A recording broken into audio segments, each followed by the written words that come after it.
That Tuesday started the way bad days usually do, with something small going wrong before I even got out the door.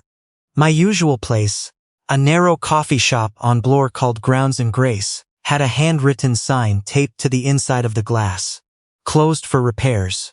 Back Thursday, I stood there in my jacket reading it twice, like the words might rearrange themselves if I gave them enough time. They did not. I checked my phone. I had 20 minutes before a call I could not push. There was a bookshop 2 blocks east, Alcott and Sons, that I had walked past maybe 100 times. I knew they had a small café counter in the back, because I had smelled it through the door once and kept moving. That morning, I went in. It was quieter than I expected. Dark wood shelves, soft lighting, a few armchairs near the window. The café counter was tucked behind the fiction section, which meant you had to walk past a wall of novels to order a coffee. I always thought that was either charming or annoying, depending on the kind of morning you were having. That morning, I was still deciding. The line had 3 people. I looked at my phone again, checked the time, then put it away because there was nothing useful I could do with it. That was when I noticed her. She was 2 people ahead of me. Medium height, dark hair pulled back, wearing a gray coat, with the collar turned up even though we were inside. She had a hardcover tucked under one arm and was studying the chalkboard menu like she was reading a contract. Not rushed. Not performing patience either. Just genuinely unbothered by the line, the morning, all of it. When she reached the counter, she ordered without hesitating. Oat cortado. No sugar.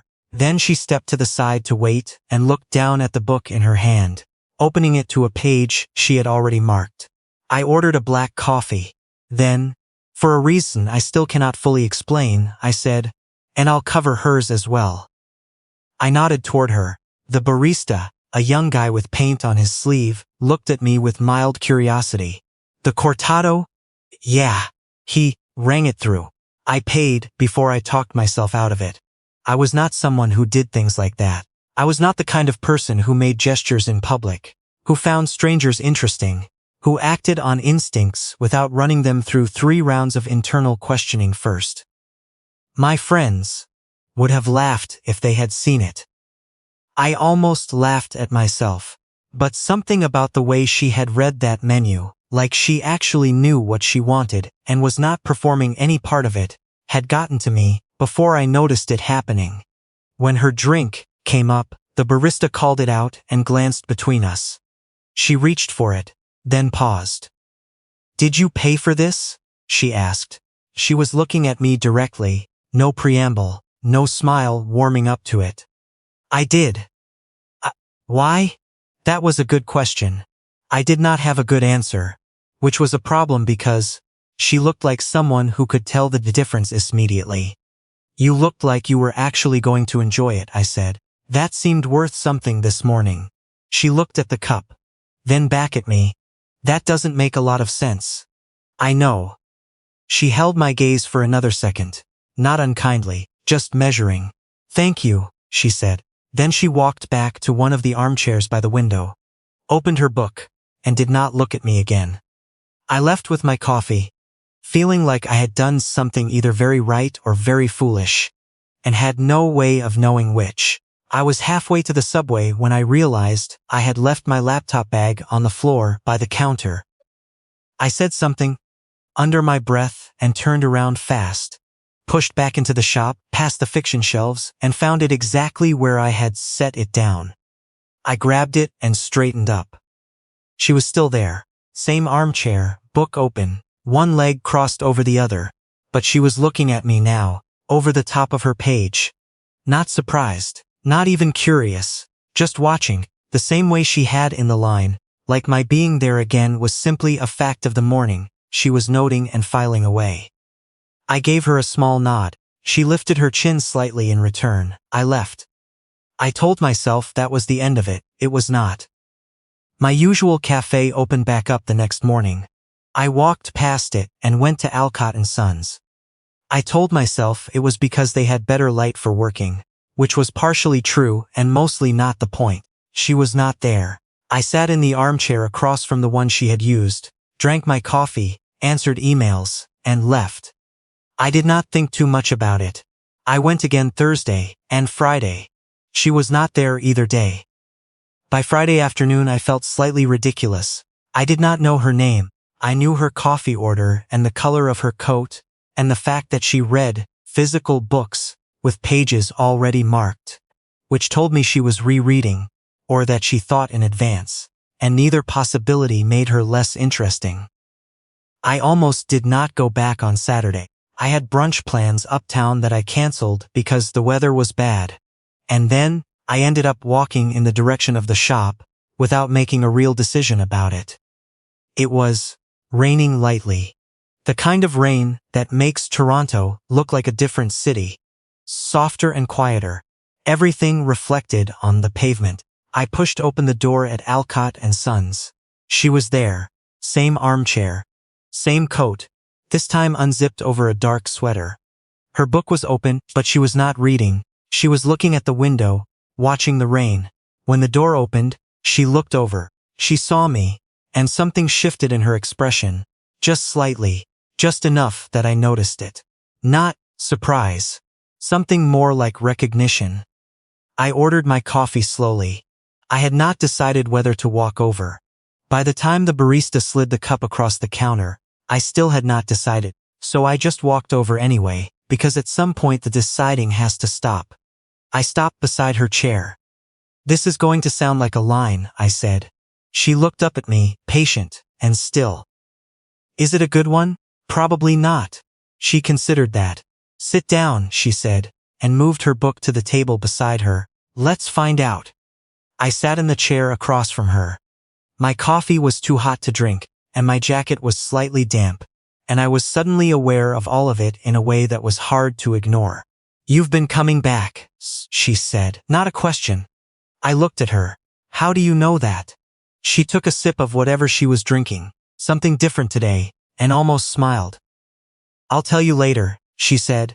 She did not tell me that day. That was the first thing I learned about her. When she said later, she meant it on her terms. Not a brush-off. Not a game, just that she moved on her own timeline and expected you to either keep up or not. Her name was Simone Arquette. She said it the same way she said everything, plainly, without decoration. A name like that suited her in a way that felt too precise to be accidental. I told her mine and she repeated it once, quietly, like she was deciding where to put it. "What do you do?" she asked. "Urban planning. City of Toronto." She considered that. "So you think about how people move through space, more or less." "Mostly I think about drainage systems and zoning disputes." Something passed across her face that might have been the beginning of a smile. "What do you actually care about in it?" That was not a question most people asked. Most people nodded and moved on. "Walkability," I said. "Whether a neighborhood is built for the people in it, or just built to make money." She looked at me for a moment like she was reassessing something. "That's a better answer than the first one." She told me she was a structural engineer. She had her own firm, 3 years old, 7 people, no investors. She said it without pride and without false modesty, the way you say a thing that is simply true. But I heard what was under it. Building something from scratch, no safety net. In an industry that does not make space for people like her easily. That took a different kind of effort than the kind that shows. "How do you find projects?" I asked. "Carefully," she said. After that Saturday, things moved in a way that felt both slow and inevitable, the way a season changes, gradual until suddenly it isn't. I started arriving at Alcott and Sons around 9. She was almost always already there. Some mornings, she was deep into something. And I ordered my coffee. And sat, and we barely said 10 words, and it was somehow not awkward. Other mornings we talked until one of us had to leave for something. She remembered details I mentioned once. A rezoning file I was frustrated about. A neighborhood meeting that had gone sideways. The fact that I put too much milk in tea, but not in coffee, which she said was contradictory behavior. I noticed things too. She kept a small notebook in her coat pocket, Not a phone, a physical notebook, and wrote in it quickly, when a thought hit her, then tucked it away before you could read what she had written. She drank water constantly, always had a glass or a bottle beside her coffee. She disliked small talk but was not rude about it, she just did not perform enthusiasm she did not feel, and somehow that made the conversations she did invest in feel worth more. One morning, I mentioned that work had started feeling hollow. Hollow how? She asked. I thought about it. Like I'm good at it, but I'm not sure I built a life around it, or just fell into one and got comfortable. Simone turned her cup slowly on the table. Are those different things? I think so. One, you chose. The other, you just didn't stop. She was quiet for a moment. The answer's probably already there, she said. You just don't like the shape of it yet. That's an annoying thing to say. I know. It's also accurate. She looked at me steadily. You're not as difficult to read as you probably prefer. I sat with that longer than I wanted to. By the third week, running into her had stopped feeling like luck and started feeling like something I was building toward without quite admitting it. That Thursday, she came in later than usual. Her hair was damp. She looked like someone who had already had a full day before 9 a.m. Bad morning? I asked. Site visit went long. Client has opinions about load calculations. She said it like she was reporting a weather event. Sounds exhausting. Useful, just exhausting. She sat down and did not open her notebook. There's an industry dinner tonight. I've been putting it off and I can't anymore. What kind of dinner? Engineers, developers, people who say partnership opportunities, without irony. Harbor Club, downtown. I will last 2 hours maximum. I surprised myself. It happened around her. I had started to notice. I could come, I said. She looked at me. Why? I know how to stand in rooms where everyone is pretending to enjoy themselves. Urban planning events are the same but with worse canapes. She studied me for a moment. You realize it's not your industry. I work with structural engineers regularly. I'm not walking in cold. Another pause. Longer this time. Wear something that doesn't look like you're going to a city council meeting, she said. Then she opened her notebook and wrote something down. The Harbor Club was on the waterfront, 42nd floor, the kind of room that makes Toronto look like it is, performing itself for a photograph. Floor-to-ceiling glass, the lake behind everything, the city lit up and still. I met Simone in the lobby. She was wearing a dark burgundy dress and her hair was down, and I had to recalibrate slightly, which she noticed. Don't, she said. I didn't say anything. You made a face. It was a neutral face, it was not.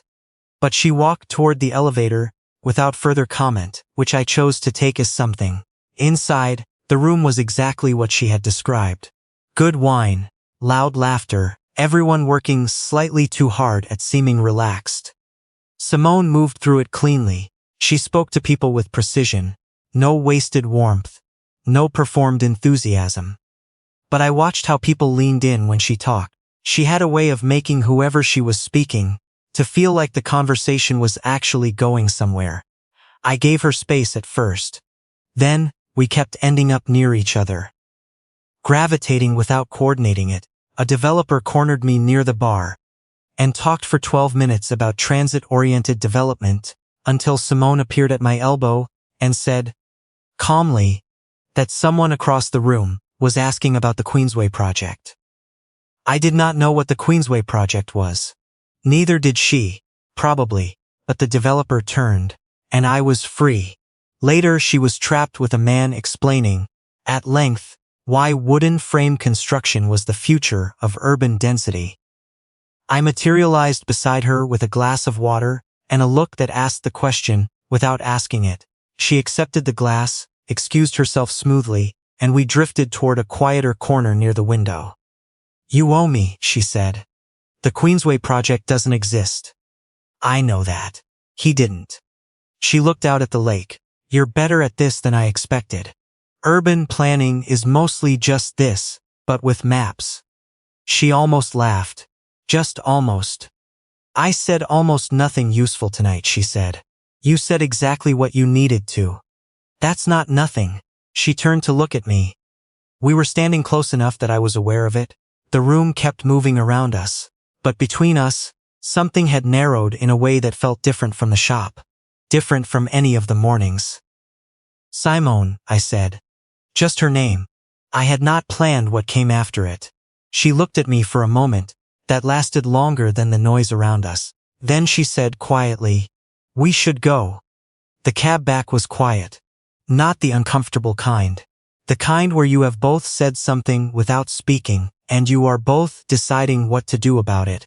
At some point, on the curve near King Street, her knee pressed against mine. Neither of us moved. She lived in a building near the waterfront, older brick. The kind that costs more than it looks like it should. We stood on the sidewalk, the pavement still wet from the earlier rain, the lamps turning it amber. "Do you want to come up?" she asked. No performance in it, no challenge, just the question, sitting there clearly between us. "Yes," I said. She held my eyes for one more moment. Then she unlocked the door, and I followed her in, and it did not feel sudden. It felt like all those quiet mornings had been building the same slow answer, and this was just the moment it arrived. The next morning, I expected it to be strange. I had prepared for strange. I was ready for careful smiles and the polite awkwardness of two adults navigating the morning after a night that had shifted the coordinates of something. But Simone was already in the kitchen when I woke up, standing at the counter in a worn sweatshirt and dark pants, making coffee. She looked up when I appeared in the doorway.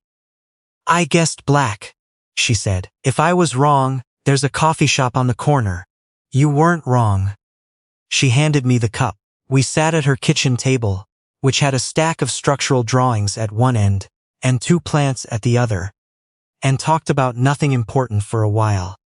The dinner.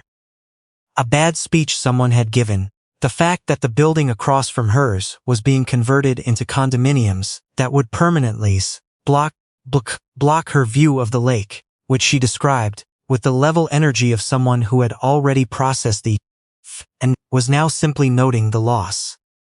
I noticed she laughed once, a real one, not the controlled near smile I had gotten used to. It surprised her as much as it surprised me, and she pulled it back quickly. But it had been there. When I got ready to leave, she walked me to the door. I was searching for something to say that would not sound like either too much or too little. "Same time Monday," she said. At Alcott and Sons, she meant. "I'll be there." She gave me one small nod and closed the door. Monday at 9, her armchair was empty. I waited. I checked the time. I ordered my coffee. Answered 2 emails, watched the door every few minutes. She did not come. Tuesday the same. Wednesday I talked myself into going to my old place on Bloor. Then ended up at Alcott and Sons anyway, standing in line like a person who had lost a quiet argument with himself. Empty chair. Empty table. I started going back over everything. The dinner, the cab, her apartment, the kitchen in the morning. Same time, Monday. I wondered if I had misread the whole thing, or if she had meant it entirely and then changed her mind later. Both felt like things Simone could do without contradiction. Thursday afternoon, my phone buzzed. No greeting, just an address and a time. Lockheed & Co., Queen West, 7:30. I stared at the message for longer than I should have. Then I typed back, "Okay." Lockheed & Co. was a restaurant that took itself seriously without being unpleasant about it. Dark paneling, good acoustics, the kind of menu where everything has a story the server will tell you if you let them. Simone was already there. Corner table, glass of sparkling water in front of her, hair tucked behind one ear. She looked composed. Not comfortable. "Hi," she said. "Hi." I sat down across from her. For the first time since the bookshop, the quiet between us did not feel easy. She looked at the menu, then set it down. "I handled this badly," she said. That surprised me. I had expected something measured and airtight. "You disappeared," I said, "after telling me same time Monday." "I know." The server came. We ordered food that neither of us was focused on. When he left, Simone put both hands flat on the table. I am very deliberate about my life, she said. My firm, my time, my relationships. Everything has a considered place. I don't move quickly because I know what moving quickly without looking has cost other people. And I didn't fit the system. I said. No. She looked at me directly. You didn't. I wanted to stay annoyed. I had been sitting with it for 4 days, and I had earned it. But there was something in her face I had not seen there before. Not fear, not quite. More like someone standing at the edge of something they had carefully avoided for a long time. My mother ran a small business, she said. Import. Textiles. She trusted a partner for 8 years. He restructured things quietly, over time. And by the time she understood what had happened, half of what she had built was gone. She said it evenly. The way you say a thing you have had to process down to its essential shape to live with it. So I decided early that I would never let myself be surprised by the things I should have seen coming. So you decided not to be careless, I said. I decided that being careless was something other people could afford. That sat between us for a moment. I told her things in return. More than I had planned to. About the job. About how I had followed a path that looked right from the outside. And had only recently started wondering whether I had ever actually chosen it, or just stepped into it. Because it was there. About how unsettling it was to be good at something, and not be sure it mattered. Simone listened without interrupting. At one point she reached across the table and put her hand over mine. A moment. Then she pulled back, as if the honesty of it had caught her off guard. When we stepped outside, the street was cool and damp. Queen Street on a Thursday, still moving. We stood near the curb with the restaurant light behind us. And I was about to say something when Simone looked at me and said, "Before we go further, I need to tell you something." Something settled in my stomach before I knew why. What? She drew in a slow breath. The first morning at Alcott & Sons was not an accident. The street noise seemed to drop back a step.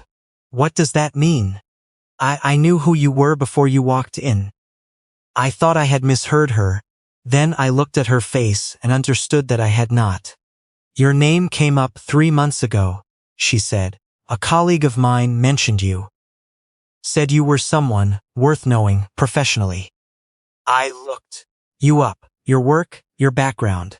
A few public pieces you had written about urban development. You had mentioned grounds and grace in something. A local magazine interview from last year. You said it was your morning routine. I said nothing. When I saw the temporary closure notice online that Tuesday, I thought about it. Alcott & Sons is the most obvious alternative in that radius. I knew it was a guess. I went there anyway. The sounds of the street came back slowly. The line, I said. The book. I had already been there 20 minutes. You watched me walk in. Yes. And when I bought the coffee. That I did not plan, she said quietly. That was you. I laughed once. There was nothing funny in it. That's what you're clarifying. Her jaw tightened. I'm not defending it. I'm telling you what happened. Everything rearranged itself. The way she had looked at me in the line, not looking away, like she had been expecting me. The way she had known I came back on the days I had not seen her. The way none of it had felt like chance. And I had told myself that was just the way she was. Right in the comments. Was I right to feel like something had been taken from me? Or does it matter if everything after that first morning was real? Her voice was quieter when she continued. I thought I was creating a professional connection. Someone my colleague had recommended. I did not expect the mornings to become what they became. I did not expect to close my notebook when you sat down. I did not expect any of it past the first 5 minutes. I looked down the street because looking at her was too much for a moment. I could have never told you, she said. You wouldn't have known, but I needed you to know before this went any further. If it goes further. I stood there with the wet pavement and the passing cars, and that last sentence. I need a few days, I said. She nodded once. No argument. You should have them. A streetcar came past and I raised my hand for the cab behind it. Through the back window, I could see her still standing on the curb. Her coat collar turned up, watching without moving. I could not tell what she was thinking. I was not sure I could have said what I was thinking either. For 2 days I went through the regular shape of my life. Work, lunch, the commute, the emails, the meetings where I gave the right answers and thought about something else entirely. What I kept going back to was not the first morning. It was everything after it. The way she had started closing her notebook. How she had told me the truth about her mother without dressing it up. The thing she had said about the answer already being inside me. The way she had appeared at my elbow at the dinner when I needed to disappear. She could have said nothing. She had made a careful calculation. The first morning, the kind she was very good at, and it had worked, and she could have let it stand. Instead, she had handed me the information that could end everything she had built in those weeks, and she had done it at exactly the moment when it might cost her the most. I did not know what to do with a person who was that honest when honesty was not the safe play.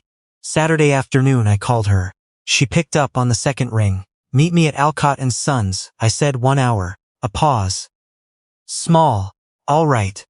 She was already there when I arrived. No book, no notebook, just Simone, sitting in the same armchair by the window, with an haute cortado in front of her, looking less prepared than I had ever seen her. It struck me because she always looked prepared.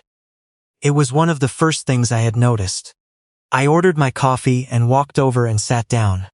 She did not speak. You built the first morning, I said. You knew where to stand. You knew I might come in.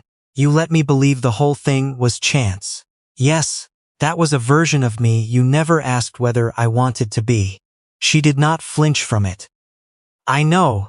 It hurt, I said. Not because the plan existed, because I had started to trust the way things felt, and then I found out the feeling had a structure I wasn't told about. Simone's hands were folded around her cup. Her fingers moved slightly, but she held it together. I hear that, she said. Not as a deflection, as an acknowledgement. I looked at the table for a moment, then at her. But the rest of it was different, I said. The mornings after that first one. The conversations. The dinner. Telling me the truth when you could have just let it be. Something shifted in her posture. Barely. But it did. I should have told you earlier, she said. Yes. I was afraid of losing the only part of my life that hadn't been managed into something. That word. From Simone.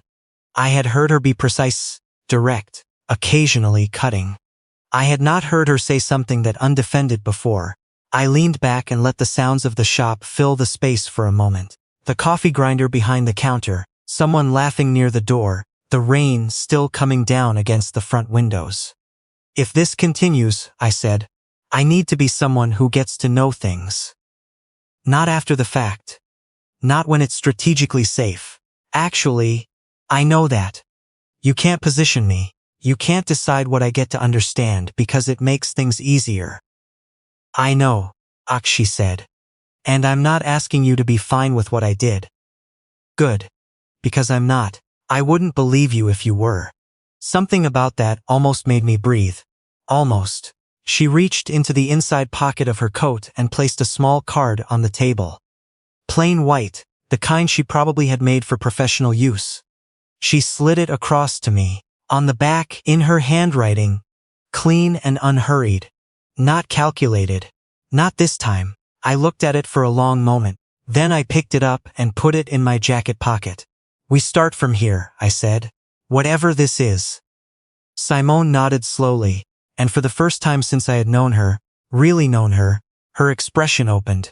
Not wide, just enough that I could see what was behind the composure.